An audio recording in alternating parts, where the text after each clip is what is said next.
The following is an original production of AZPM News. For AZPM, I'm Mark McLemore, and this is Arizona Spotlight.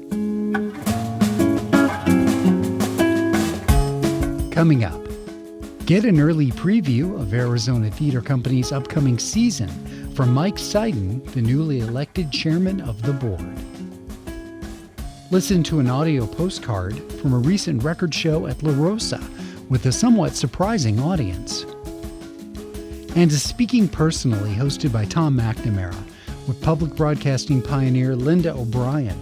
She originated the Nightly Business Report back in 1979. Those stories are next on Arizona Spotlight. The Arizona Theater Company is part of a prestigious group called LORT, the League of Resident Theaters. It's a national collective of nonprofit theaters that pay professional wages for actors and artists who are in pursuit of stage excellence. ATC also serves 2 cities, putting on productions in both Tucson and Phoenix. It's guided by a group of about 20 members who have just voted Mike Seiden as chairperson.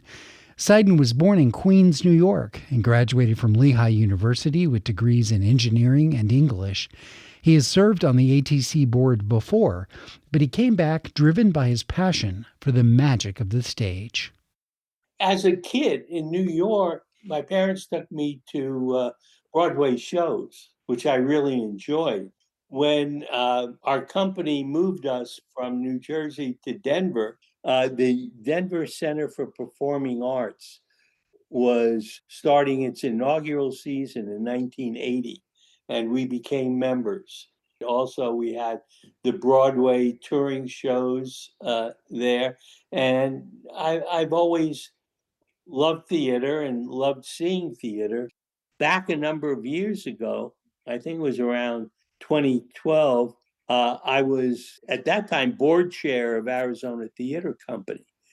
And through my friend David Ira Goldstein, who was the artistic director, we did a joint production of The Kite Runner, a play that had been developed from the best-selling book. I met Matt Spangler, the playwright, and we presented it at Arizona Theater Company. And then a couple of years later, when I was wondering what I wanted to do while being retired, I contacted Matt and I said, I'd like you to write a play from a book I read in college. I think it'd be a good play. We had discussions. I sent him the book, but along came an actor we had used at ATC who said, I'd like a one-man play from a piece of classic literature. And that was one of the things I studied briefly as an English major. The 3 of us got together and decided to put together a play inspired by the poem, The Rime of the Ancient Mariner. Uh-huh. I said, okay, we got to call it Albatross. And we produced it in Boston. This was the first thing I had ever really done in the theater. To be able to bring something like that to people it makes you just so proud to do that. Do you ever get to provide creative input? Like, I'm thinking about when you're lining up a season, does the board get to vote on what plays or musicals are going to be valued the most? Okay, I mean, there are always elements to designing a season, and it depends on what direction you want the theater to go in. Provide input, yes. I've given Matt August some ideas about what plays to put on and so forth. To provide advice and input, yes, but the decisions are to be made, in my view anyway, by the people we hired, which is the artistic director and the managing director from a business perspective. Boards are there to ensure fiscal responsibility. They're there to ensure that the theater operates with ethical standards. They, provide strategic input. What direction should we go in? Things of that nature. They're not there to meddle in day-to-day operations. We would like to put on top level performances using top level personnel, actors, designers, that kind of stuff. So, as I understand it, Mike, there are very few companies in America that serve two major cities in a state. But Arizona Theater Company spends half of its time in Tucson and half near Phoenix. So, do you think that there's any special responsibility that comes with that expectation on the theater? Does that modify your decision making in any way? We are the only Lord theater to have two cities, and it complicates the business model and it complicates the artistic model. But we have been doing it for almost for 59 years. It's not easy, but we produce great productions. I know that ATC started in Tucson. We have a lot of our facilities in Tucson. We always start our shows in Tucson and then move everything up to Phoenix. So it prevents issues. It creates problems that other theater groups don't have. But we've made it work and we will continue to make it work. And our audiences seem to appreciate it. How important has the Kasser family and their foundation been to Arizona Theater Company's survival? Mike, Beth, and their family have been tremendously important. He's helped keep us going in tough times. He's always been a major, major supporter. And I don't know if we could do it without that family. Well, Mike, I get most excited when I hear about what's coming to town. And so I'd like to know if there's some highlights of the upcoming 26-27 season that you'd like to share with our listeners. Absolutely. We will be opening up with Proof, which has been done on Broadway, and we're bringing back David Ira Goldstein to direct it. I think the audiences will love it. Then one of my favorite plays that I've taken all my kids to in the past is Little Shop of Horrors. That's a fun play. And following that is another very play that's been very popular, The Play That Goes Wrong, a comedy. People are laughing up a storm. And then one of my favorite playwrights is August Wilson. And we're doing Gem of the Ocean, which is a classic, a drama written by one of the great playwrights of our country. And finally, a new play called Killing Kit, which has a unique plot. Christopher Marlowe has been killed. 6 years later, his ghost comes back to a guy named Will Shakespeare and says, "You got to find my killer." And it becomes a mystery. William Shakespeare, detective. Yes. Okay. So it's a season that's got comedy, music, drama, and I think a lot of fun. My guest was Mike Seiden, the newly elected board chair for the Arizona Theater Company. You can find a link to their upcoming season on the Spotlight page at azpm.org. On Sunday, July 19th, the former church-turned-performing arts venue La Rosa at 800 North Country Club held a bustling record fair where local vendors and music fans of all ages came together to celebrate. I stopped by to talk to a few of them for this audio postcard. Hi there. What's your name and what brings you here today? My name is Tony Hall, and I'm with Desierto Books, and I'm here as part of the vinyl fair at La Rosa. This place is really hopping. We've got quite a bit of customers pretty much from the get-go at noon. And also a range of ages and genders that you maybe don't expect at a record show, where a lot of times it's, middle-aged guys. Yeah, absolutely. But vinyl's kind of back with the kids. The kids are into the analogs. There's just something that you can't get with streaming, that you get with the physical media, that just whatever you want to call it, that act, that ceremony of putting that record on the turntable, dropping that needle, looking at the liner notes. It's just, you can't replace it. I think that's what the kids are seeing. It's a whole nother experience. What's a recent treasure that you found for yourself? A reissue of Betty Davis, Miles Davis's wife, one of her like cool outtakes and rarities. Okay, hi. Could you introduce yourself, please? Yeah, my name is Marquette Johnson. I'm Maddie. And what brings you to La Rosa today? Truth be told, she brought me here, but I'm glad I came. It's very cool. I'm really thinking about that Beatles shirt up there on the wall right now. It caught my eye as soon as I came in here. Well, we're standing by a clothing rack, so would you say you're here more for the fashion than the music? Well, I came yesterday for the clothes. I didn't know there'd be clothes today, but I am more interested in clothes than the vinyls, yeah. Do you have a collection at home? I mean, have you gone Yeah. physical media instead of digital? Yes. I do. I have a few. Yeah, I have maybe like 30 vinyls.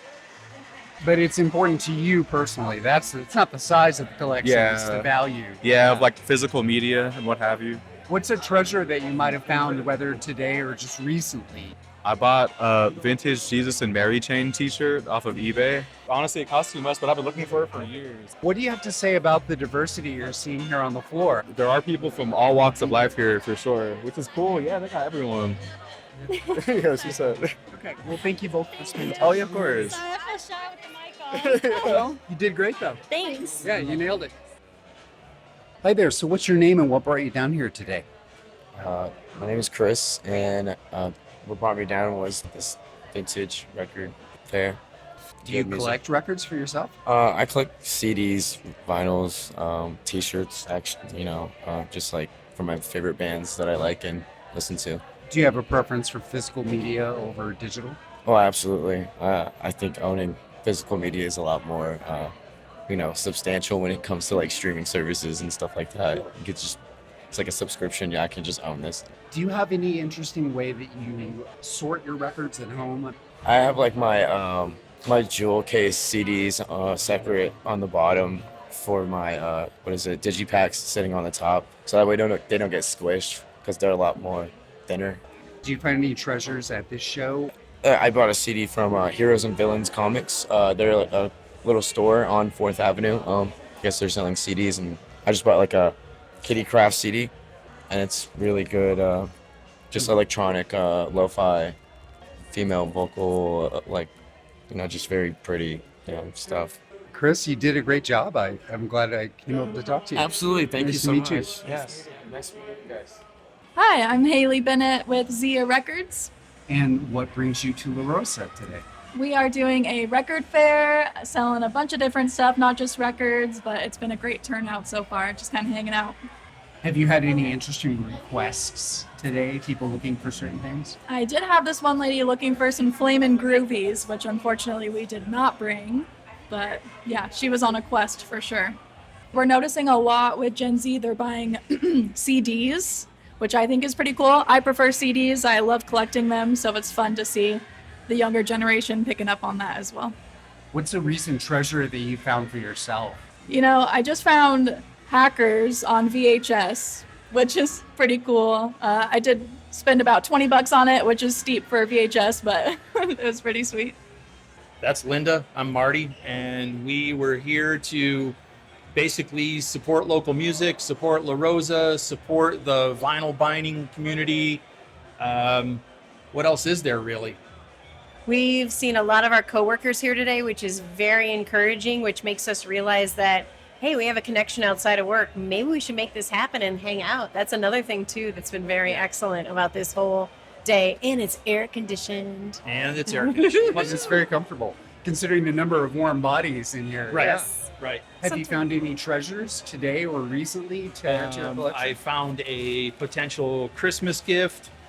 I bought myself an old Judas Priest record, and I bought myself a refurbished CD player because the only CD player I currently own is in the dashboard of my car, and that's not really where I want to listen to CDs. So, And I bought a Linda Ronstadt button because my name's Linda. And we have to honor our hometown girl. And we're also going to go sit back, have a beer, and look at the schedule for La Rosa because we already knew that there were things, but we're going to take that time and just like bang it out and finally buy those tickets because life gets in the way and then you don't. Yeah. Yes. Yep. Yep. Well, it sounds like you've had a pretty good day. We have an excellent. Yeah, it's a good day. Yeah, it's a nice little Sunday at La Rosa. Yeah. So can you briefly introduce yourself, please? Yeah, my name is Sierra. I'm a native Tucsonan, lived here my whole life, and I love music and love records. So Have you seen shows here at La Rosa before? I've seen a few, about 3 or 4 of them. So I love this venue. Today I got a Childish Gambino album, but I'm just trying to grow my record collection as somebody who started a few years ago. So yeah. And what do you think the important difference is between physical media and downloading?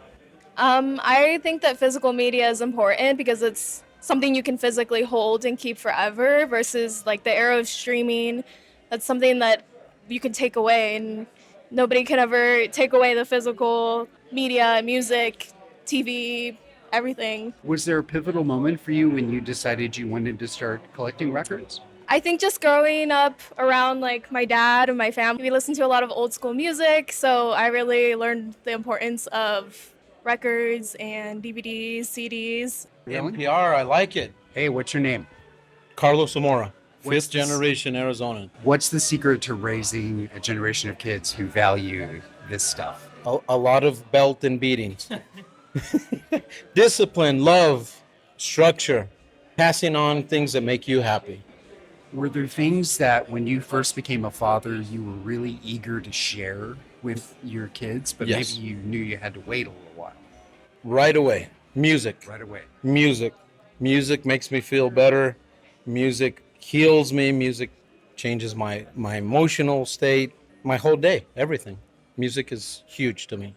Are you proud of your daughter for Oh, being extremely, into it? extremely. Coming from me, the poor thing, she did well.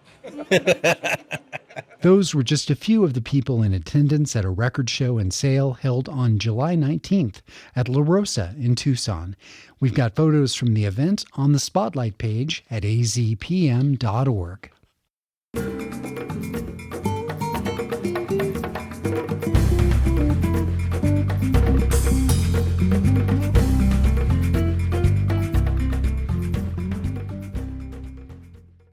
The purpose of the new AZPM podcast, Speaking Personally, is talking with those who are shaping Southern Arizona and beyond. These interviews go in search of common ground and the things that really make people tick. Speaking Personally is recorded on location in the AZPM studios at the Baker Center for Public Media in Tucson, and you can find more interviews at azpm.org. This week, the interviewer is Tom McNamara, and his guest is someone who had a lot to do with the growth and reach of public broadcasting. Linda O'Brien was the founding executive editor and co-author of the Nightly Business Report, which aired for 20 years on PBS stations around the country. O'Brien has run stations as a CEO and stayed involved with the broadcasting world as it navigates new technology and changes along the way. The full-length version of this interview can be found at azpm.org under Speaking Personally. But here's an excerpt of host Tom McNamara talking with Linda O'Brien. So let me start from the very beginning. You're a little girl, and a lot of times passion and careers are born very early in life, even before 5 years old.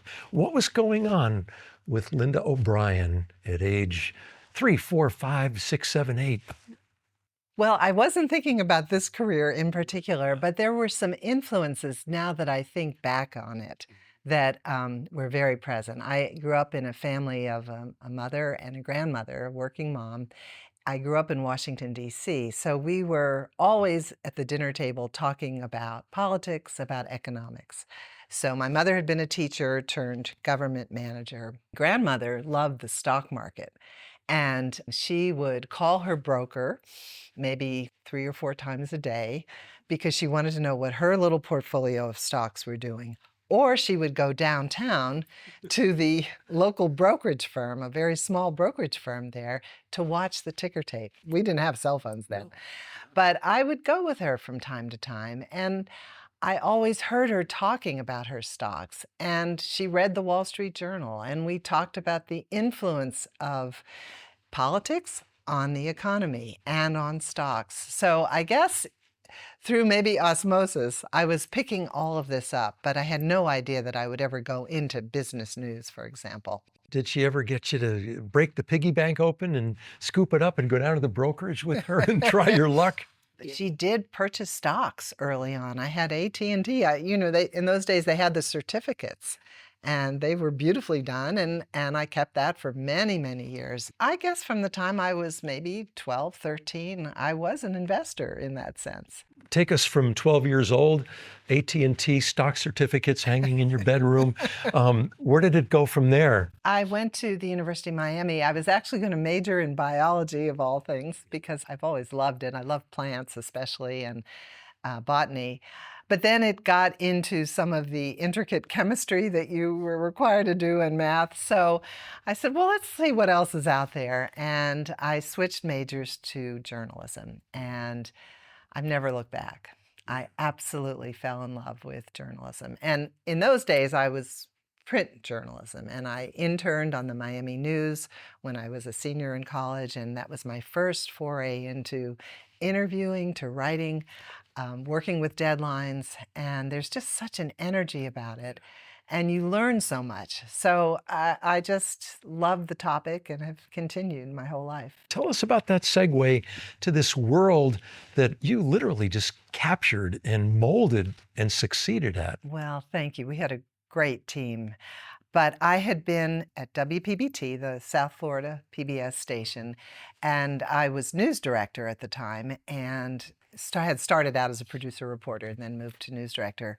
And the idea came from our senior management to do a business news program. And so they came to me and said, hey, would you like to head this up? And I said, sure. And we had not been doing daily news then. We were doing weekly projects and long form journalism, but nothing on a daily basis. So within about 8-10 weeks, we had Nightly Business Report up and running as a local program. Started out as 15 minutes and then went to a half hour, and then 2.5 years later, it became national. We marketed, we offered it up to the stations. They said, hey, this is a good idea, we'll take it. And it was on PBS stations for many, many years. You were about to give birth with your first baby when management tapped you to give birth to this wonderful new nightly business program. Tell us about that segue. Well, it was quite a time. I had just had my daughter. It was in September, and I think it was October. I was called in for a meeting, and that was the start of Nightly Business Report. We want to start this program, and what do we need to set it up? We had to figure out the staffing, the engineering part of it, because the station had never done a daily program. So it was a lot, but I don't know which was harder, being a new mom or giving birth to this new program. They were both pretty challenging, but somehow we made it through. And that's where family really matters, because my mother-in-law helped me take care of the baby. I had my mom, my aunt. A lot of people came in and helped get this thing going. Nightly Business Report was born 1979. Now, this is way before any of the business channels, the full-time news, business news that we have now with, CNBC and Fox and CNN, and everybody's doing business news now. This was way before that. You were a true pioneer in a couple of senses, giving birth to this program, and as a woman becoming not only the executive editor, but the anchor. It was something, and I'm sure there were people who were saying, can a woman really do this? Because we were still in that era. There weren't that many women, especially in management in terms of news, but doing a business news program, it made sense. And we had co-anchor. I was a co-anchor, and we had a financial commentator. So it was a team. It really was. And it was a great team. And I think that's what made it work. I was just fortunate. It was a moment in time to work with a very talented group of people. And everybody was excited about the topic, because you're right, it had not been done. One of the reasons we started, because we felt it was filling a need. It's interesting because now we're seeing oil prices. Well, we were coming off the big oil shocks. Right. And we were seeing spikes in interest rates. And when we would do interviews in the community, the economy would come up as the number one issue.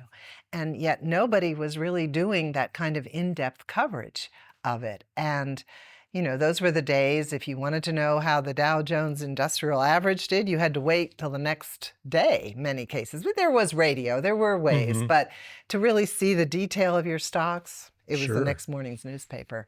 So we felt this is really filling a need. People want this information.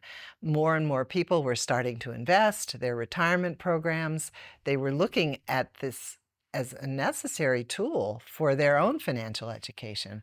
And you went on to interview people like Warren Buffett and Bill Gates and all.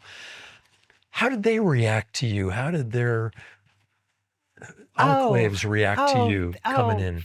Great. I mean, I never had any problems with that. I always felt that doing an interview, if you did your homework, you did your research, it showed, and they knew that, and so it was good. And the story about Warren Buffett was kind of unusual because I had written him a letter and said we would like to cover the Berkshire Hathaway annual meeting.